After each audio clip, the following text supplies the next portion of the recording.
Hello, good afternoon. Welcome to Join News Today. Coming up this afternoon, former Finance Minister Setekpe advises Finance Minister Ken Ofori-Atta to take advantage of the support system available to him to fix the current economic crisis. Are there, but the support is there. You have development partners. Remember I spoke about technical assistance. You know, they come and, you know, they are sitting behind, like the mission staff for the fund at both the bank and the fund. Their offices here. Also this afternoon, Boko Central MP Mahama Yariga not backing down on what he says is a curse to expose the military for extrajudicial killings in Boko and its environs. I just want to make sure that the rights of my constituents are respected. If in the process the state decides after the commission has established the fact that it will prosecute them, so be it. And despite the government maintaining its winning the fight against corruption, anti-graft crusaders remain unimpressed. We thought Kufuor was coming to do it.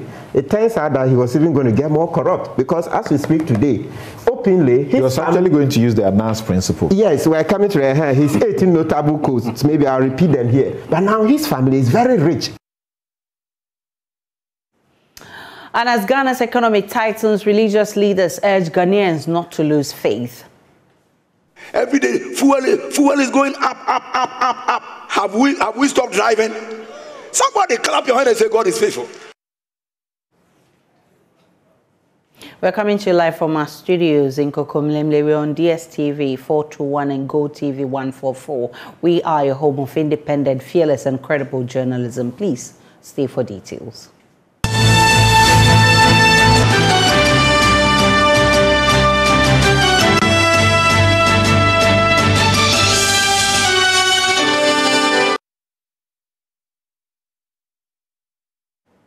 Former Finance Minister Setekpe has advised Finance Minister Ken Ofori-Atta to take advantage of the support system available to him to fix the current economic crisis. The country is currently struggling to get its debt settled as part of the conditions for a bailout from the IMF amidst resistance from domestic creditors. Speaking on PM Personality Profile, Setekpe said even though he sometimes empathizes for the minister, he thinks the minister is not making maximum use of the finance ministry support system to deal with economic challenges. Below the EMT, Economic Management Team, there's another body called the Economic Policy Coordination Committee, which brings together, you know, directors or chief directors of the Ministry of Finance, Statistical Service, NDPC, you know, Bank of Ghana, you know, governance and whatever. Right. And as deputy, I used to, you know, the minister chairs that, and that's technical. Okay. Right? It's not like EMT or cabinet where you have EMT also because you have, you know, eminent people who have been in various positions from various sectors. Right. And then the sectors also came. So when you have rigorous discussions, and you know, that's where you synthesize a lot of, you know, what is going, you know, on with the economy. So the statistician is telling you, bringing his perspective. The planning people, and you know, so that's another effective tool that we have. You know, so in short, I'm saying the challenges are there, but the support is there. You have development partners. Remember I spoke about technical assistance. You know, they come and, you know, they are sitting behind, like the mission staff for the fund at both the bank and the fund. Their offices here. You know, you are going under so many tensions and whatever, but they are back and looking at what's going on. So in one meeting, 2 meetings, or 2-week mission, they can tell you a lot. Yeah. You know, so you take the staff, you take the Article 4. Yeah. 2020, you know, I use it a lot. 2019, 2021. It tells us everything about what is going wrong. Right. And we have to just take them, you know, those documents seriously. We are taking some of them seriously. Would we have these challenges? Yes, maybe with COVID and all that, but maybe we could have better them. And also, if you consider that this is the only crisis where we had the most money to manage it. 6 billion, you add our own 2 billion, sovereign bond and others, 3 oil fields. Yeah, there was enough money. Considering that every program that we did, you know, you barely got a bidder. Some were just 550, some are 850 million. But we're talking billions of US dollars. So something really, I think that one day we should be able to sit back and see fundamentally what is it that went wrong.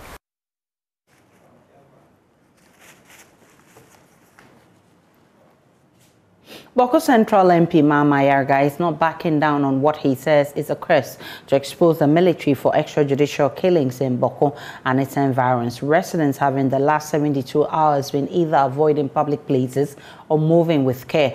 This is the result of recent violence that has resulted in the death of at least 6 residents. The military deployment to the area accused of carrying out these murders has since described the incident as an operation geared at neutralizing the threat posed by armed men. Ayarga, who has petitioned the Commission of Human Rights and Administrative Justice to investigate the matter, says the truth must be known. However it ends, I just want to make sure that the rights of my constituents are respected. If in the process the state decides after the commission has established the fact that it will prosecute them, so be it. Then it will deter people from needlessly taking the lives of innocent people in the name of trying to restore peace in Boko. Once again, what is it that doesn't make you want to believe the military's account one bit? Because citizens of Boko that I know will not lie to me, told me exactly what they saw, and they are ready to come forward before any institution and give eyewitness accounts of what they saw. But these are the same citizens. These are the same citizens that we know have been killing each other and have been hoarding weapons for that purpose.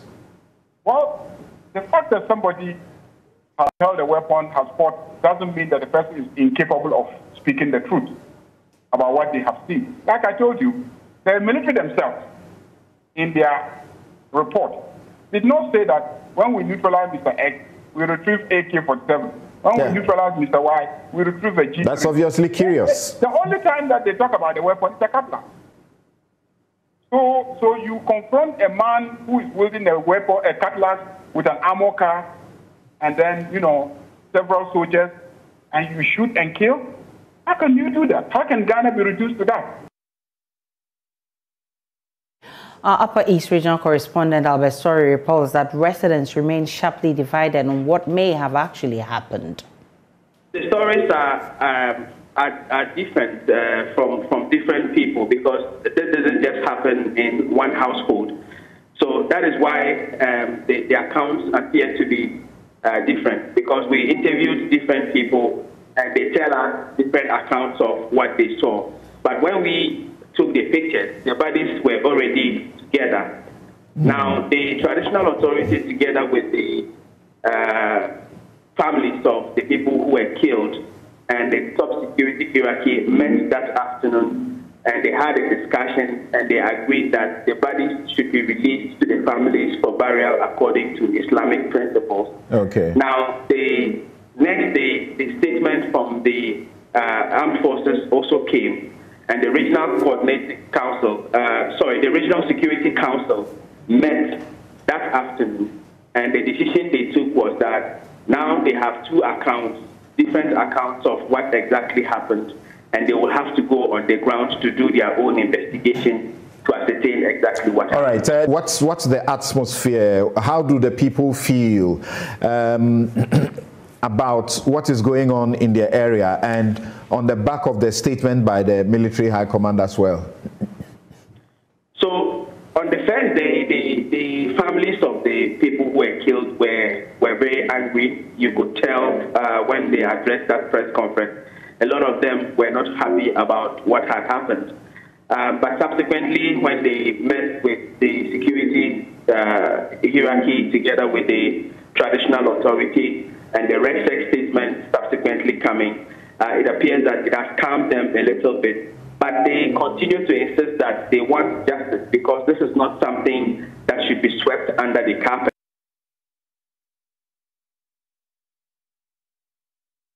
Rights activist Martin Pebo meanwhile says the nation cannot continue to lose human lives in such a manner. I mean, my heart bleeds. You know, when I was coming, I heard you reading how the various accounts and all that. I was like, no, why are we playing with people's lives? I mean, they've lost it. And so when I say playing, after even death we have the temerity to, give different accounts. I just hope that what you're saying, maybe the people were honest, but they were just mistaken. Because we can't do this. It should just be one plain truth. You see, and as you were recounting those deaths, then my mind came to the people who died in Techima, the Techima constituency, those who were killed there, the shooting by the soldiers, right? And then also the other parts of the country. In the last election, we lost about 8 of our citizens. Yeah. We can't continue doing this. Vice President of Imani Africa, Kofi Bento, shares this concern. I don't want to go too far. I would have gone all the way into what happened in Parliament. And I would have talked about how our military has become an unruly force. I would have mentioned the fact that in a number of situations, as I was saying, East Legon, Parliament, things have happened and the state has failed, refused or neglected to put a handle on it. I just wanted to make it short by saying that if our state system, security system, does not seem like it is under proper control and can take lives, very soon you will have people banding together against them. All right. I want to know where that will end.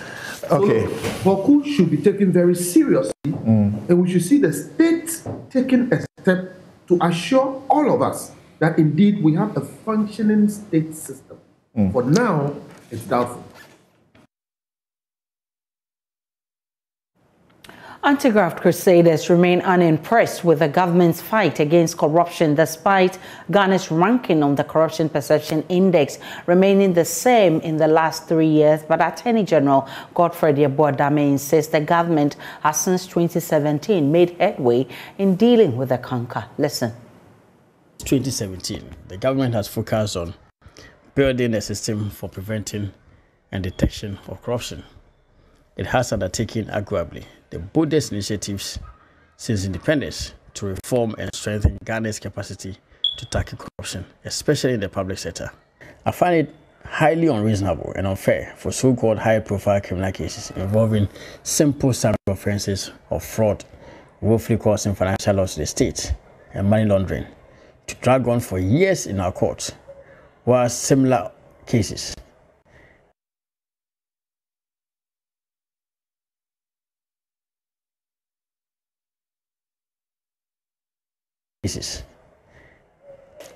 filed against the perceived ordinary member of society are quickly or rapidly concluded, most of the time within about 6 months to 1 year. We have witnessed the failure of the High Court to resolve the Opuni trial the past 6 years. This is simply unacceptable. It's unacceptable for such a case to stay at the court for 6 years, when other more complex cases of murder, secession, and offenses brought on the security of the state are more speedily resolved. These developments deepen the injustice and inequity in our society.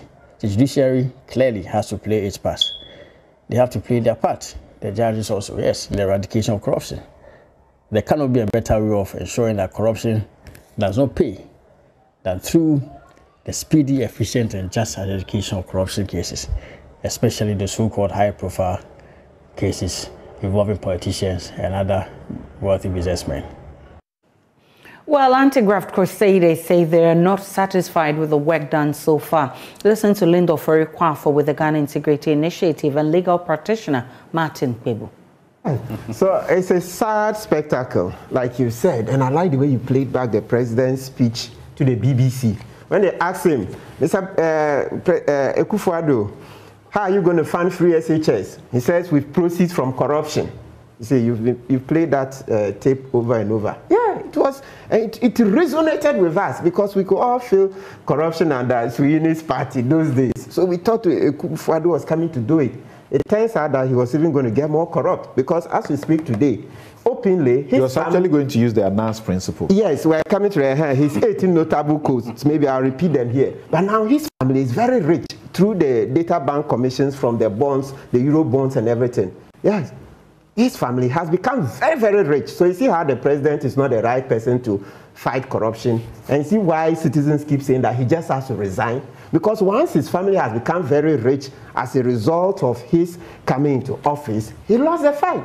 The plot was lost from day one. It is very bad, and especially when we are at the moments where we are talking about lack of resources. I was just listening to the DDEP conversation that you had before this, and the fact that we need to even manage the little resources that we have. And in account, we say something like, so you need to resource the SP, which the SP's own institutional framework has been designed to be able to even help us make money, if I can put it that bluntly. So help us to save money, help us to, so that when you look at I think the section 66 or so of the OSP Act, that actually says that when they recover stolen wealth, they are supposed to give a percentage to the consolidated fund. The SP's office takes about 30% or so. Attorney General's office takes about 10%. The 10% will go into whistleblowing persons or institutions that help in the recovery. So then if you have such an institution, you need to resource it to be able to really protect the IMF money that we are going for. Because even the COVID funds, if you have not resourced the SP's office, and you have actually put in place measures to prevent the corruption from happening, by now we should have so much that we can actually work with. Away from corruption, a truck carrying the first consignment of 5,000 school furniture has arrived in Kwandai in the northern region, ready for delivery to some 85 schools where pupils either write on the floor or bring their own chairs to school. They are part of schools featured in Joy News' Schools of Shame series. We'll hear from the District Director of Education, who has received the furniture shortly. First, here's what our features editor, Jojo Kobina, found when he visited Kwandai.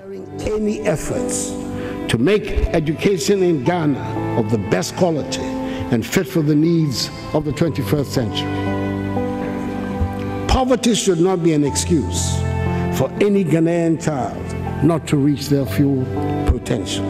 The subjects and the what? The dates, okay?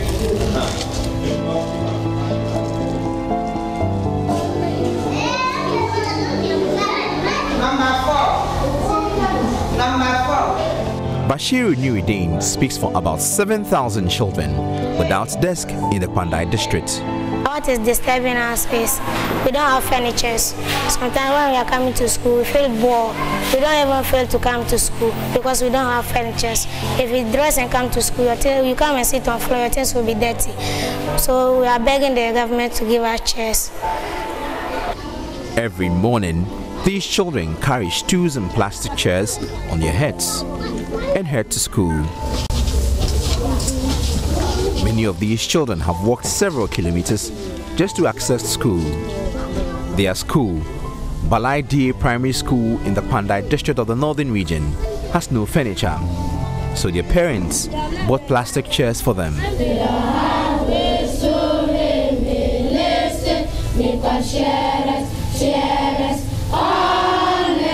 Today is very important to these pupils. They have to write the end of their third term examinations. This examination is critical for them as it will determine whether they will be promoted to the next class or not. To avoid being late, some ride their bicycles hurriedly to school. Those who are fortunate settle in their chairs, but the majority of them go down on their knees, not as a form of worship, but to write exams. Those with plastic chairs put their exam papers on their lap and write, while others kneel and put their exams papers on their chairs.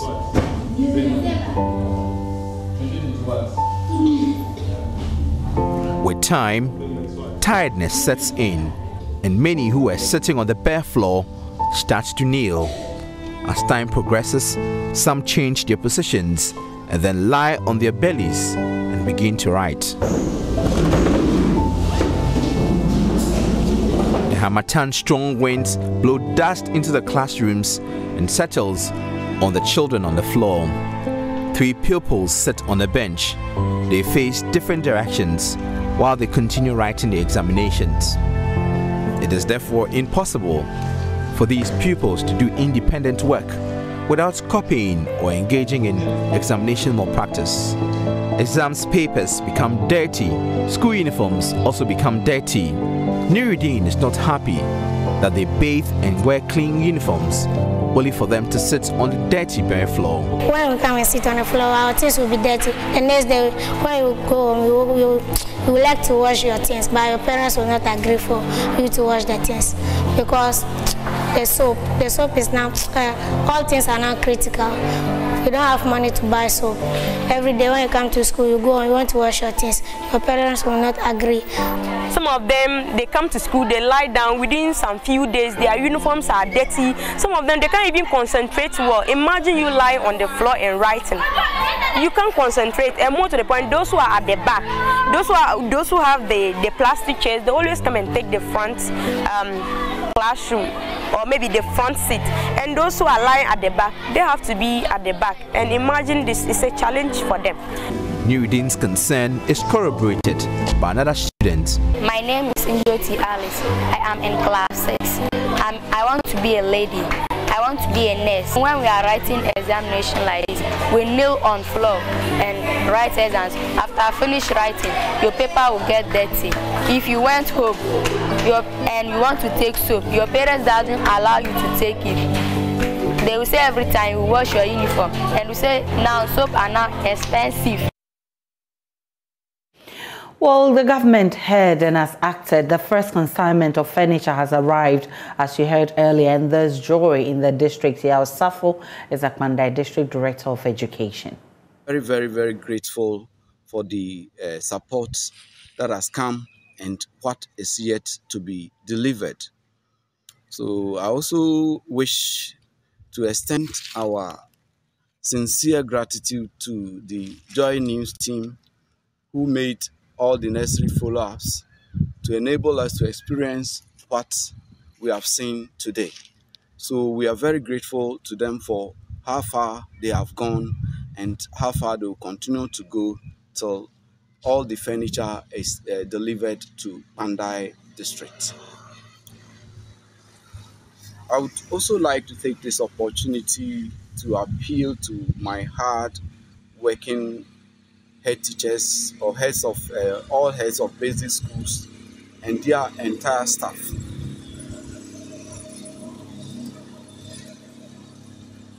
to ensure that when the furniture gets to their respective schools, they take good care of the furniture in order to ensure that for many years to come, we will not experience any furniture shortage. And the Joy News feature dubbed Ghana's Schools of Shame, produced by Jojo Kobina, a number of schools in the Pandai district were shown to have no furniture, a situation which was affecting academic work both for pupils and teachers. The Education Minister, in an interview with Joy News after the Joy News report, said government is committed to fixing the problem. 85 will benefit from a first 5,000 furniture to be delivered to the Pandai district. Some places have more challenges than others, so you can understand. But we have distributed furniture across the country. As I speak with you tomorrow, about 5,000 pieces of furniture is going to Pandai. Okay. It will be loading tomorrow, heading to some of the areas that have serious challenges. Was this after the documentary, or you were aware of the Pandai situation? I mean, you highlighted it, and I agree with you that when you highlight a problem, we should solve them. Joy News news team was at the manufacturing site of the desk Thursday, February 2nd, 2023. Benjamin Amwa, who is the Chief Executive Officer of Benji Furniture, told the news team everything is on course to get desk distributed to the beneficiary schools on time. Last week, I get a call from Ministries of Education that they need their school desks. Do I have some? I say, yes, I have some. They said they need 5,000. Can I get it? I say, yes. Upper primary, 2,500. Lower primary, 2,500. In all, 5,000 to, I think, more than 80-something schools in Pandai district. So I'm ready to deliver it today. So we are going to deliver them some today because we cannot carry all together at once. So now load 2 articulators. So when they go, another we are going to load another container tomorrow. Actually, I don't know how many pieces that articulator will take. So today we will know exactly quantity that each articulator can carry to that place.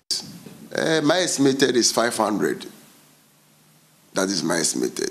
So that my cars will go there and distribute it to all the 81 schools, because the articulator cannot do that work. So they will send all to the district office, and my cars will go and take it and supply to the various. Government has begun the renovation of the 250-year-old Philip Kwaku Boys School in Cape Coast. The promise by the president to renovate the first school in West Africa was in response to a plea by the Omahene of Ugwa traditional area, Osaberi Makwesiata II, during Ghana's Independence Anniversary Parade in Cape Coast. Central Regional Minister Justina Marigold Asan indicated how the completion of the works will be a source of joy to the people of Cape Coast, the Central Region, and the community of tourists. There's more in this report. Undoubtedly, the history of formal education in West Africa cannot be written without making reference to Philip Kwaku Boys School, as it is the first formal school in the then Gold Coast and the West African sub-region. The school has been in a deplorable state for years now, sparking safety and historical concerns. The beginning of the renovation works comes as a huge relief to residents of Cape Coast who've been waiting for the president to fulfill the promise he made during last year's Independence Day celebration. At a brief ceremony to hand over the site to the contractor for the extensive renovation of the school, Central Regional Minister Justina Marigold Asan indicated the start of the project is a dream come true for the people of the Central Region. In response to a very beautiful request, the Saberi Makwesiata, that Omahene, told His Excellency the President that he wanted him to support him to renovate Philip Kwaku Boys School. When we are talking about Philip Kwaku Boys School in Cape Coast, we all know the history behind the school. It dates back 250 years ago, which is a long time ago, and the first basic school in the Ghana, I think, even sub-regions. So it's a very huge project. And again, we talk about Central Region being the heartbeat of tourism in the country. So if it has got that history behind the school, then it's so important for His Excellency the President to come in to renovate or rehabilitate the project so that we can add it to the stock of tourist sites that we have in the region. So today, this morning, we are here with the consultant, the contractor, to take possession of the site so that work can go on in earnest. The contractor for the project, Cynthia J, told Joy News all is set for the commencement of the project. The consultant had put in a lot of work. I think the discussion have been going on, drawings have been going on about a year now. Now everything is in place and it's been awarded to us. We are here to work, and we promise that we are going to put in our best and hand over the project in a very short time. Yeah, there's an ICT center, there's a football pitch, there's a modern facility classroom for the school, both Philip Kwaku girls and boys. The timelines is between a year and a half for handing over. Thank you. Cape Coast Metro Director of Education, Madam Asante Krobia, revealed that the renovation works are for both the Philip Kwaku boys and girls, and some arrangements have been done for the school pupils so that academic work will not be affected. But we asked that he should help us with Philip Kwaku boys, and he ended up adding Philip Kwaku girls to it. That shows how he was committed to help us. And so today, once we have started, he had even made a makeshift classroom for the student, for the pupils and the students to move to. So we believe that once we started, it's going to end, and he's saying within 6 months, he's going to hand it over to us. In fact, we know we have a problem with the maintenance culture, but we are pledging that if he has been able to do this for us, we asked for one and he added another one. We know we have more, so we'll do everything possible within our capacity to maintain. This extensive renovation will restore the age-old glory of the school as the first school in West Africa with the state-of-the-art facilities. We'll take a break on Joy Newsroom. We'll return with more.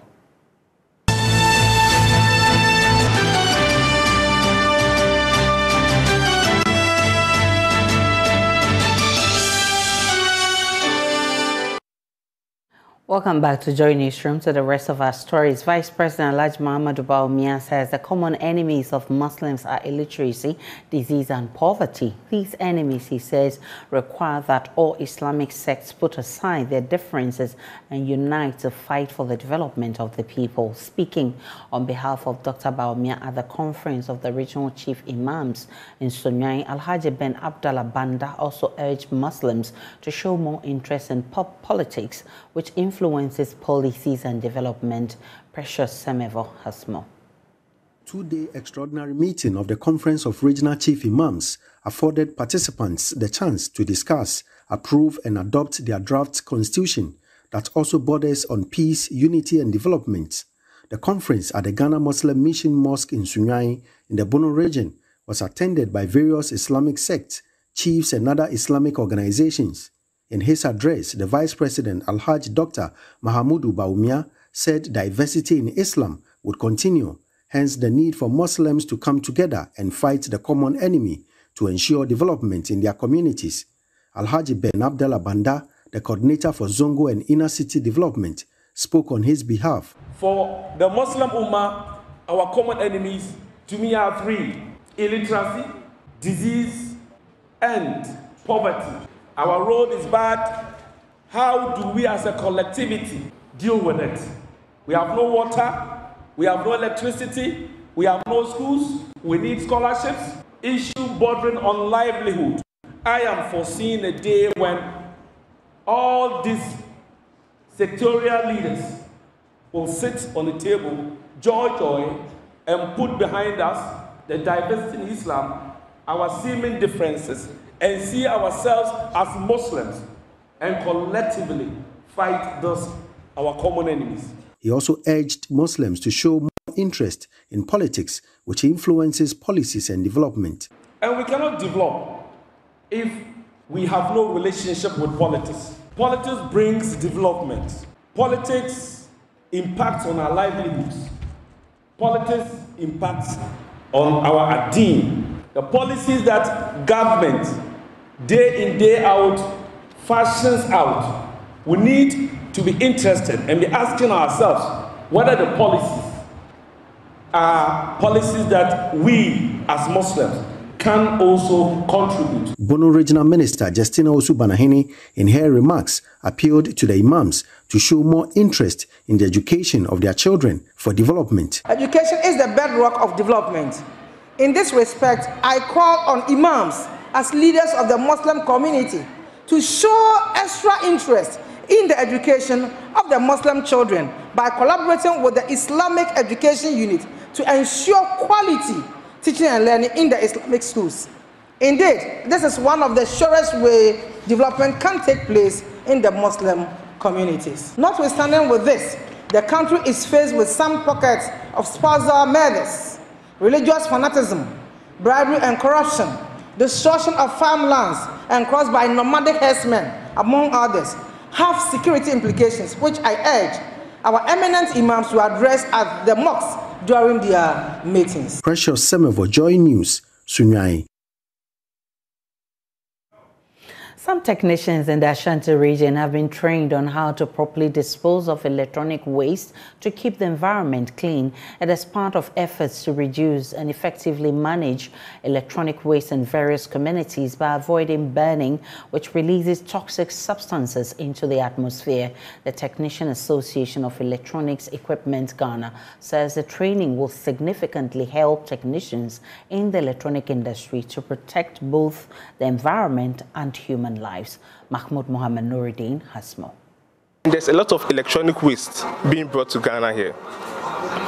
But due to the way the waste was being processed, it created a bad image for Ghanaians, like what happened in Agbogloshi recently. It made it one of the most toxic places on earth. So we came here together to train technicians for them to understand the hazardous parts of electronics and the valuable parts.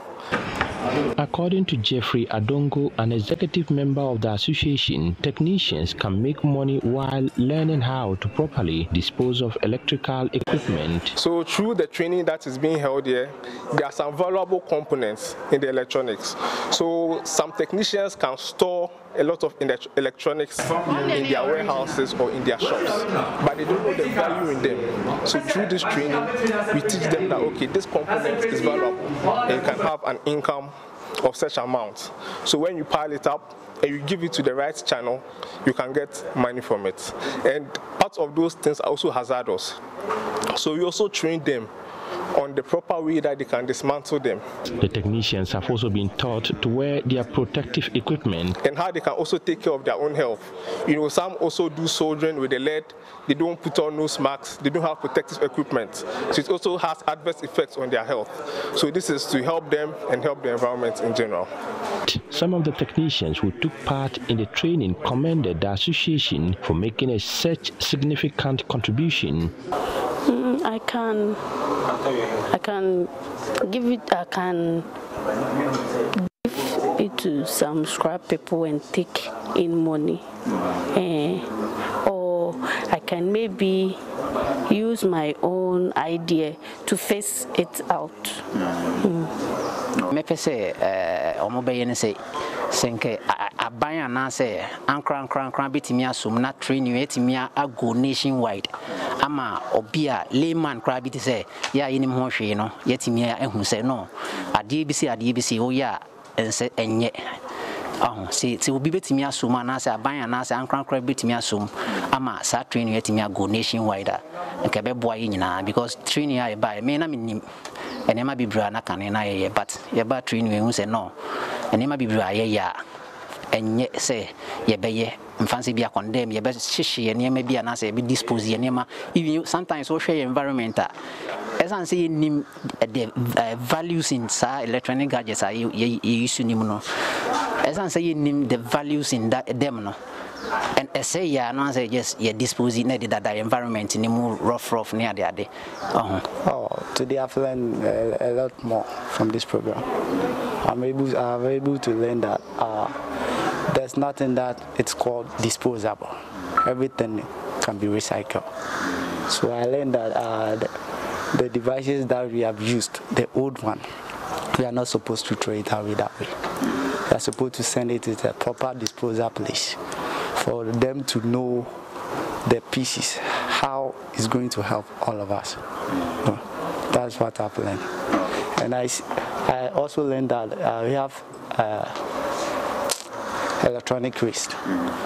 All this that we are sending, or whenever that device has spoiled, we are not supposed to throw it away. We have to send it to the recycle processes for them to recycle, for to help us. Because everything that we do, when you give it to those that are coming for the, I don't know the English name, but I can say condemn. If you give it to them, maybe if they want to extract the copper, what they do is they burn it. And when they burn it, it gives poisonous gases through the air. And when we all get diseases, airborne diseases, and etc. So giving to the right person, that for them not to burn it, but know the right process to extract the valuable and the hazardous one is going to be will help all of us. A report by Mohammed Nuruddin.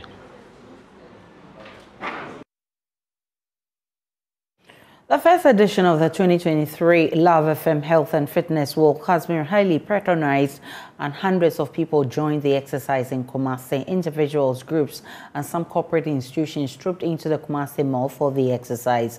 Love FM's Nana Bwache Yadom joined the walk and has come through with this report. The 9-kilometer walk started from the Kumasi City Mall through to Inshayaso, Edum, then descending to Asafo, Amekom through Stadium and back to the mall. The much-anticipated event drew an overwhelming number of patrons to walk through these principal streets of Kumasi. So it is a Love FM Fitness Walk. We can count the number of patrons here exercising, training so hard so that they can have good health. Today, we are walking through the principal streets of Kumasi. We are going to have fun. We'll go to the Kumasi City Mall and then we'll begin the second session. The purpose of the exercise is to promote physical fitness, good life, and enhance networking for a productive workforce.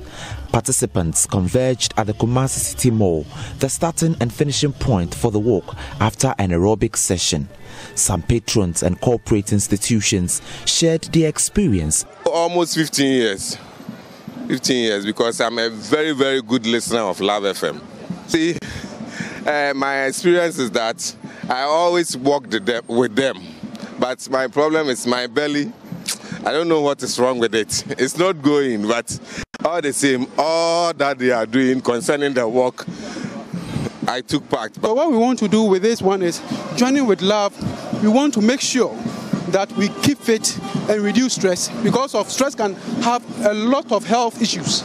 So that's the main reason why we join up with Love FM. And Love FM being the leaders in this, what they do, is better for us to, if you want to win, you have to join the leaders. That's the main reason why we join this program. And it has been very, very, very helpful. The fitness walk is just like the battlefield. You need to get supplies along the route, and that's what exactly I'm doing. And the excitement alone, people need to drink water and be able to burn some fat. So that's what we are doing. When we started, I thought they was not going to jail, but as you can see, everybody is meeting up to the expectation, and we are having fun and still burning some calories. So I'm trying to make just about food so. When a program is organized like this, I have to be part of it. In fact, it's really splendid, and I'm happy. It removes stress and economic crisis and all that, and it makes me feel happy. It's going to remove economic crisis. Oh yes, oh yes, oh yes.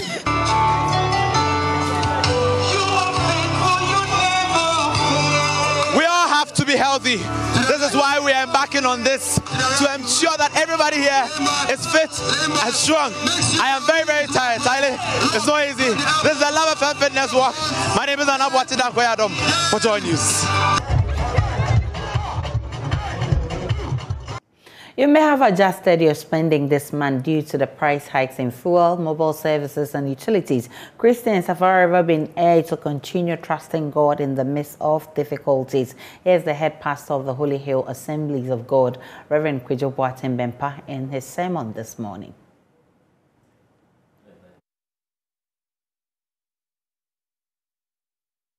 People are even wondering why your children are still in school. Why you still have a cook in your house? Why you are still driving with fuel? Every day, fuel is going up, up, up, up, up. Have we stopped driving? Somebody clap your hand and say, God is faithful. With haircut, upper cut, lower cut, medicure cut, pedicure cut. Everybody is still they go. And I prophesy, you go higher and higher and higher and higher. Let us tell the truth. Let's tell the truth. Many bad things are happening, but somewhere, somehow, people are testifying. People are building new houses. People are driving new cars. People are giving birth to new babies, creating more avenues for food.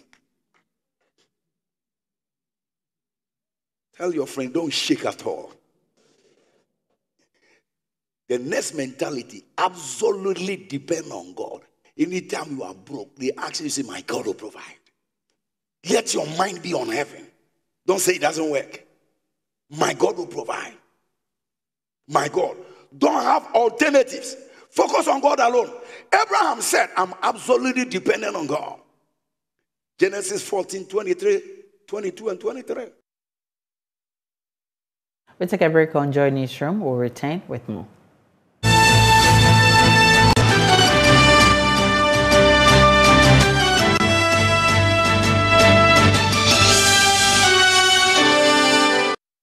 We wrap up the bulletin this afternoon. My name is Aisha Ibrahim. Many thanks for watching.